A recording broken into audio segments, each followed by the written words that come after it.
Hello and welcome to WION Live Broadcast from London. I'm Ollie Barrett. Let's get cracking with the top stories this hour.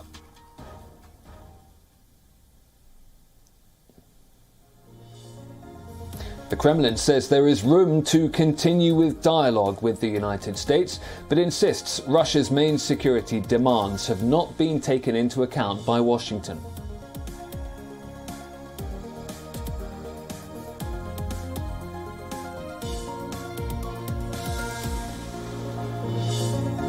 Over a dozen Russian Navy warships set out into the Baltic Sea for drills focused on naval and anti-aircraft defence amid those heightened tensions between Moscow and the West over Ukraine.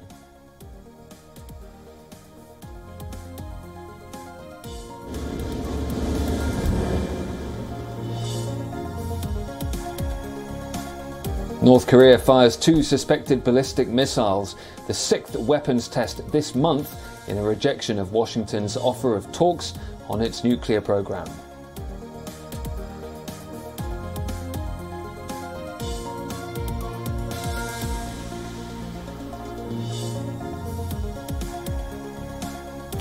A slice of relief for England and perhaps a pizza the action for more businesses as Plan B coronavirus regulations end. Face masks are no longer mandatory in public settings.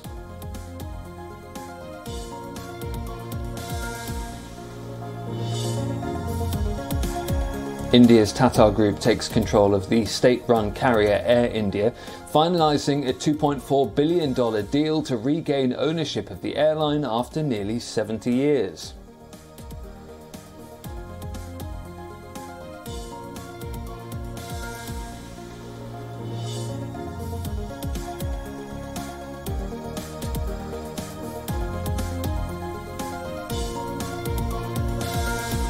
And women's world #1 Ashley Barty thrashes Madison Keys in just over an hour to reach a maiden final at the Australian Open.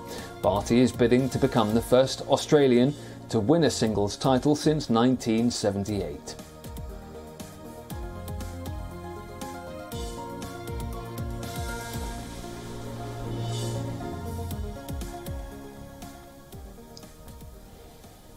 We'll start here in the UK, where the British Prime Minister is being accused, again, of lying. New evidence has emerged suggesting that Boris Johnson personally authorised the evacuation of animals from Afghanistan last year after the fall of Kabul to the Taliban. In August, cats and dogs were rescued from Kabul amid the chaotic scramble to help British nationals and eligible Afghans leave the country. At the time, critics slammed the British government for appearing to prioritise some animals over people at a time when evacuation requests from thousands of desperate Afghans went unfulfilled. One leaked email dated the 25th of August says the PM had just authorised the evacuation of staff and animals from Nowzad, a charity run by former British Royal Marine Pen Farthing. A second email speaks of the PM's decision to evacuate Nowzad staff, but it doesn't mention animals.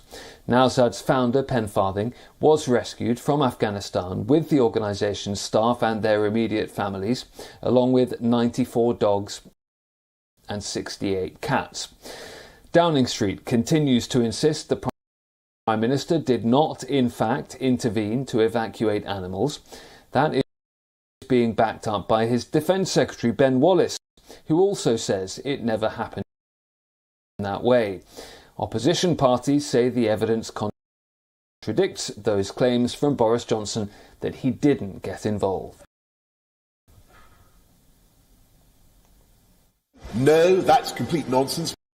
But what I can tell you is that I think that the operation of pitting to airlift 15,000 people out of Kabul in the way that we did over the summer was one of the outstanding military achievements of the last 50 years or more. And I think that the role of the Foreign Office, the role of the Border Force, everybody involved in it, the Home Office officials, they did an absolutely outstanding job. That, by the way, is Boris Johnson's denial from last year, which is now being questioned by opposition politicians in light of the new evidence. But all of this adds to Boris Johnson's difficulties as he clings to power. He's been pleading in private meetings with Conservative lawmakers not to try and force him from office. This as well.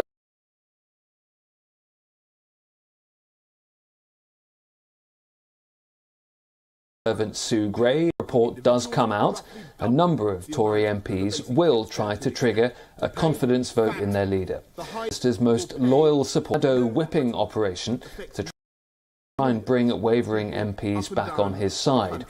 The opposition continues to call for Boris Johnson's resignation over Downing Street gatherings, and there is now a police investigation underway as well. But in the weekly Prime Minister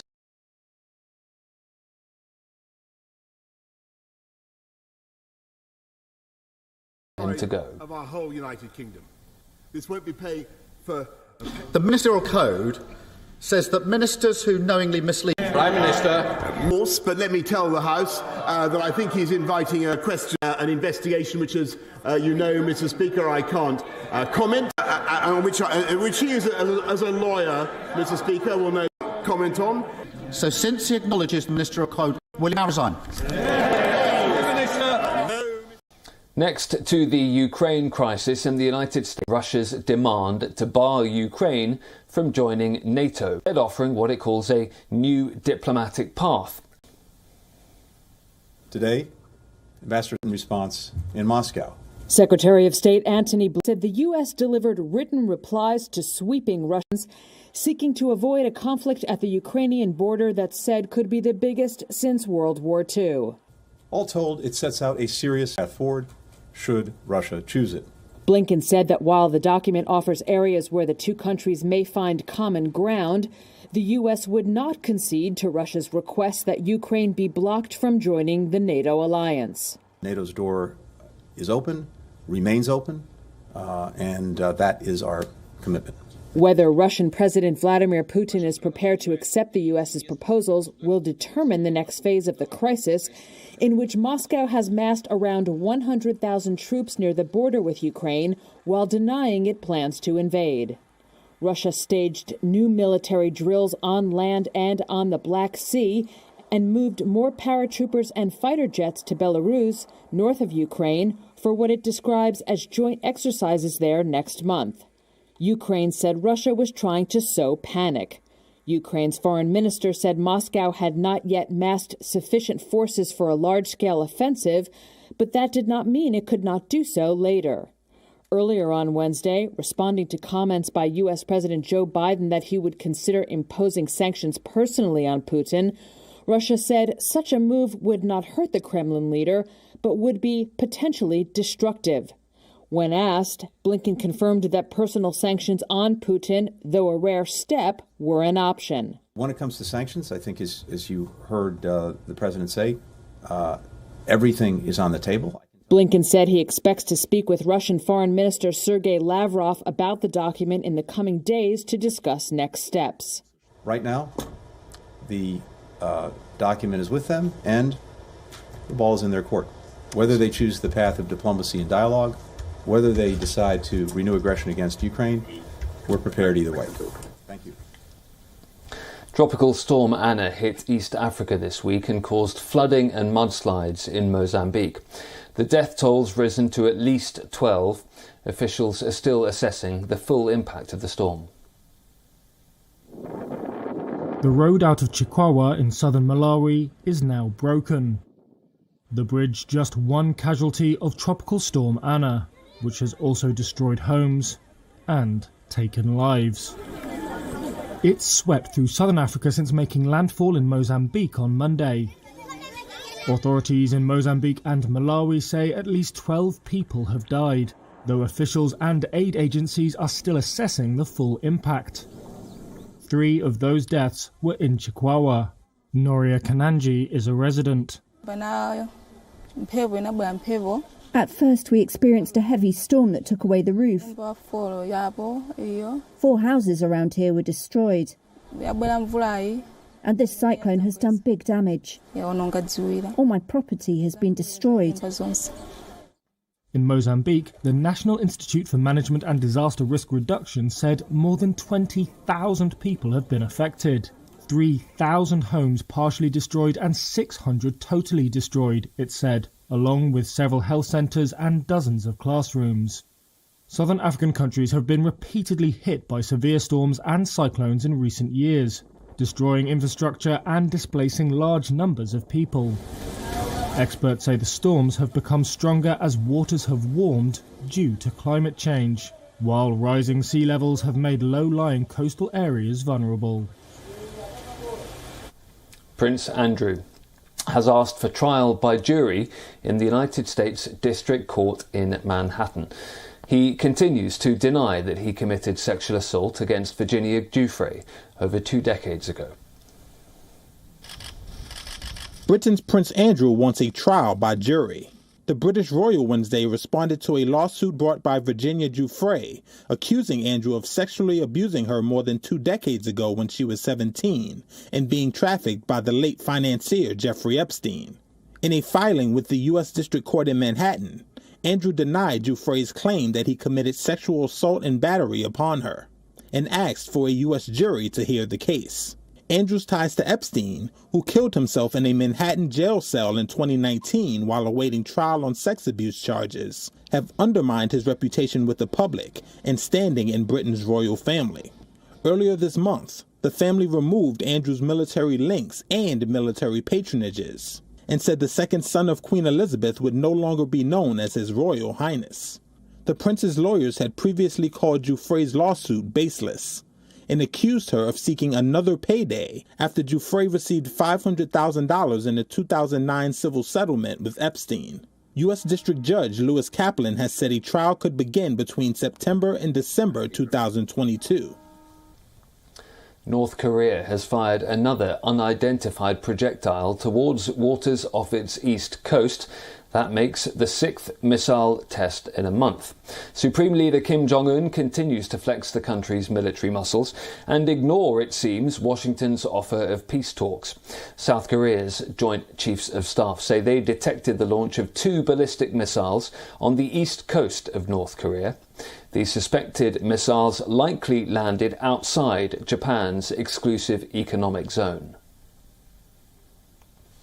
そして6度目となる発射についてですが、これは弾道ミサイル等の発射が含まれておりますので、これは国連決議違反であり、これは抗議もいたしましたし、大変遺憾なことであると思っております。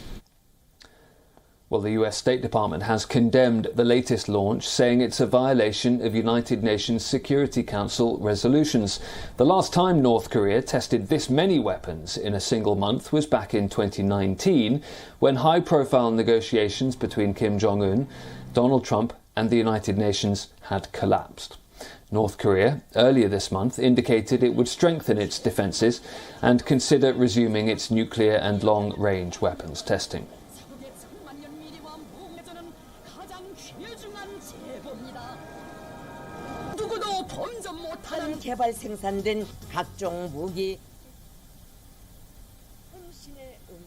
After spending almost 7 years hurtling through space, a chunk of the Spacex rocket is on a collision course with the Moon. It was originally launched in 2015 as part of an interplanetary mission to send a space weather satellite on a 1,000,000-mile journey. It completed its mission, sending NASA's satellite, the Deep Space Climate Observatory, on its way to the Lagrange point, a gravity-neutral position 4 times further than the Moon and in direct line with the Sun. Since then, however, the second stage of the rocket has been floating in space in what astronomers call a chaotic orbit. Experts believe the rocket will crash into the Moon's dark side on March the 4th at over 5,500 miles an hour. The impact of the SpaceX rocket will not be visible from Earth, but it will leave a crater that scientists will be able to observe with the help of spacecrafts and learn more about the geology of the Moon. Spacecrafts have been intentionally crashed into the moon before for scientific purposes and sometimes to test seismometers. Spacex, which belongs to Elon Musk, is currently developing a lunar lander that should allow NASA to send astronauts back to the moon by 2025.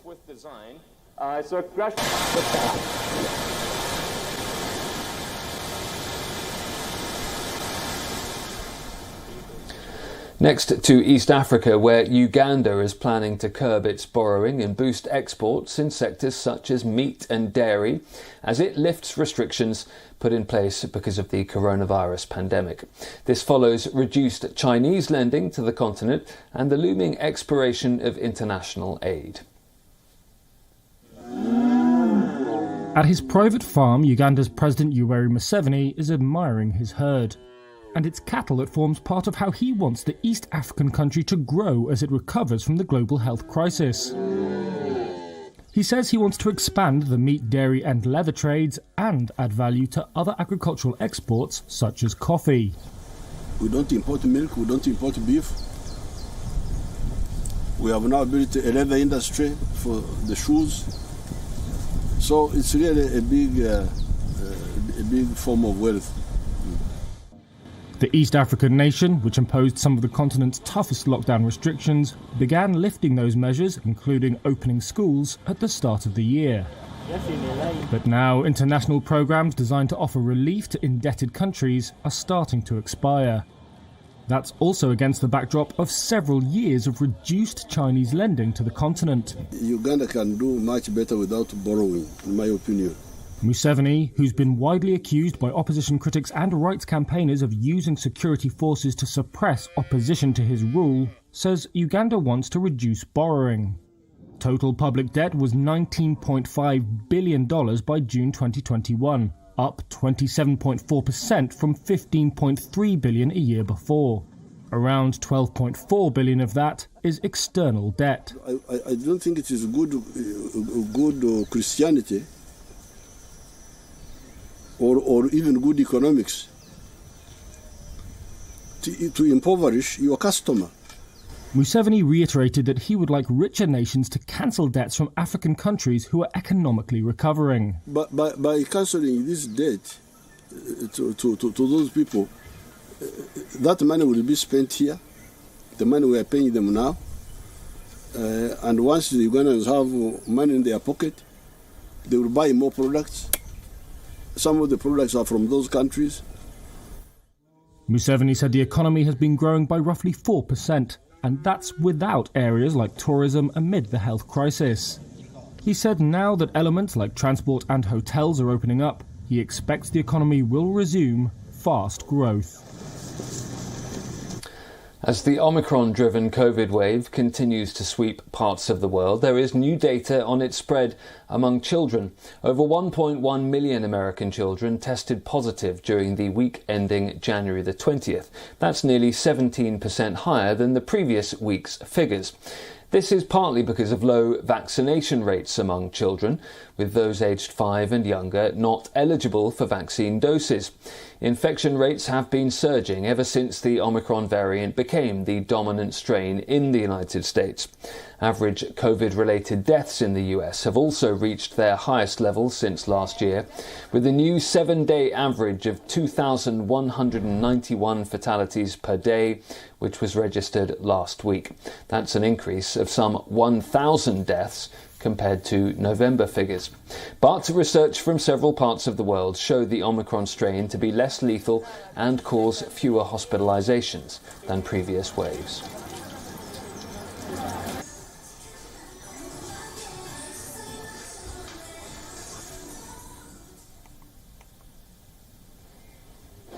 Pope Francis says parents shouldn't condemn their children for having different sexual preferences.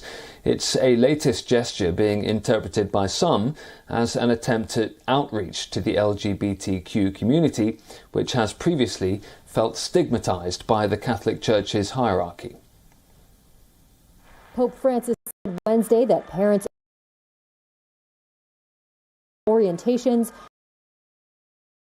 them, but instead offer them support. The Pope spoke scripted comments about difficulties face. Parents who see different sexual orientations in their children and how to handle this,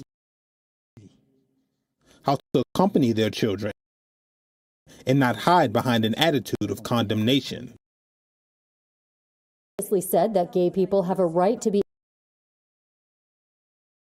children and siblings.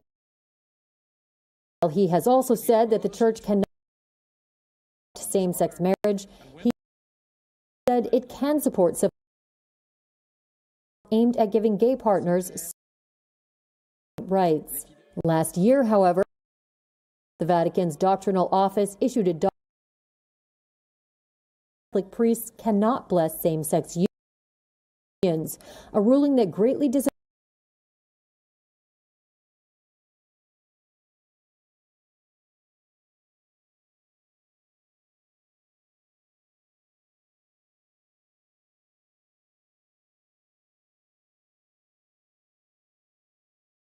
homosexuality, confusing some of the faithful.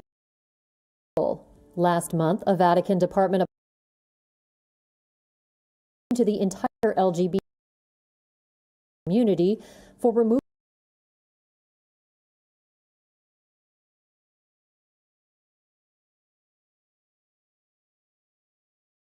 Catholic gay rights.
A common connect for both goods and the wall.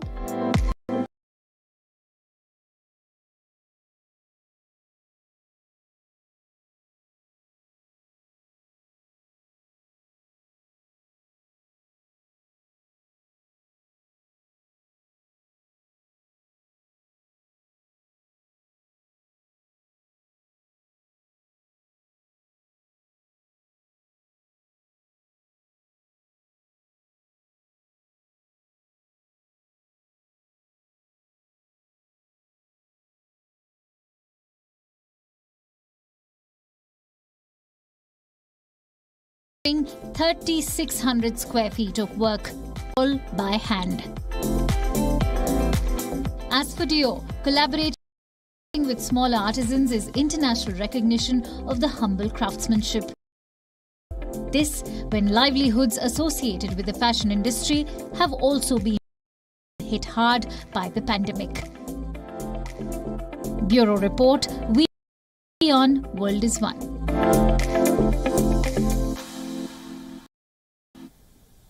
Australian researchers have discovered a strange spinning object in the Milky Way that they say is unlike anything astronomers have ever seen.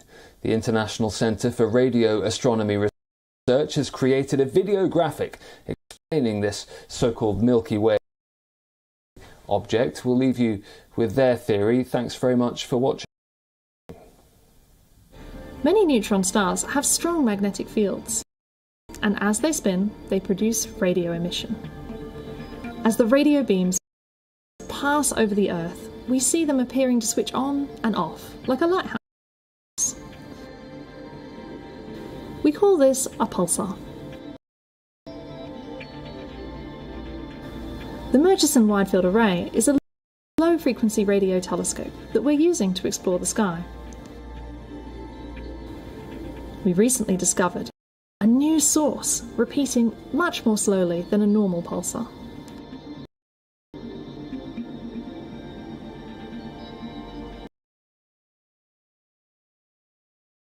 We think a special kind of pulsar powered by the rearrangement of twisting. Alternatively, it could be an unusual white dwarf. These are left behind when less massive stars like our own Sun reach the end of their lives. And of course, something that we haven't even thought of yet. In the future, we're hoping to find more and follow telescopes, which could be the key to unlocking this new cosmic mystery. Many other